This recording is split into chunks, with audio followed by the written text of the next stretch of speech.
அனு அனு ஏ அனு, கட்டல் மேல நின்னுட்டு என்னடி பண்ணிட்டு இருக்க? நாளைக்கு உனக்கு ரிசல்ட் ஞாபகம் இருக்கா என்ன? அட ஆமாக்கா, நான் மறந்தே போயிட்டேன் பாருங்களே. நாளைக்கு ரிசல்ட் வரப்போது, மூஞ்சில ஒரு பதட்டம் தெரியுதா? ஒரு பயம் இல்லாம ஜாலியா இருக்க. நான் எதுக்குக்கா பயப்படணும்? நான் தான் எக்ஸாம் நல்லா எழுதிருக்கல. நானே சென்டம் எடுப்பேன் பாருங்க 5 சப்ஜெக்ட்லயும். அதையும் பார்க்கலாம். அக்கா, நான் தனு வீட்ல போய் நாளைக்கு ரிசல்ட்னு அவளுக்கு ஞாபகப்படுத்திட்டு வரேன்க்கா. அவளும் மறந்துருப்பா. பாத்து போயிட்டு வா.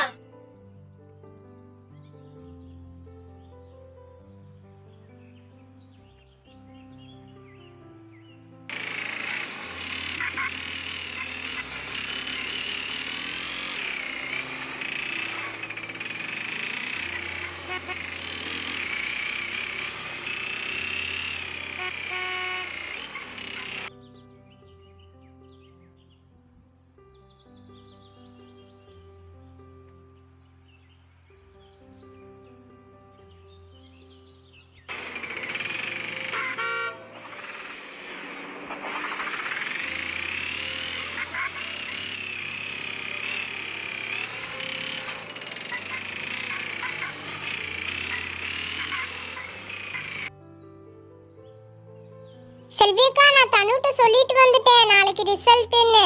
அக்கா, தனு நாளைக்கு நம்ம வீட்டுக்கு வருவா. தனு, நானு, நீங்க 3 பேரும் போய் நாளைக்கு ரிசல்ட் பார்த்துட்டு வந்துடலாம். சரி, நாளைக்கு தெரிய போகுது உங்க லட்சணம். நீங்க எந்த அளவுக்கு எக்ஸாம் எழுதிருக்கீங்க, எப்படி மார்க் வாங்கிருக்கீங்கன்னு. 5 சப்ஜெக்ட்லயும் சென்டம் எடுத்து ஸ்கூல் ஃபர்ஸ்ட் நான் வந்து காட்டுறேன். அதையும் பார்க்கலாம்.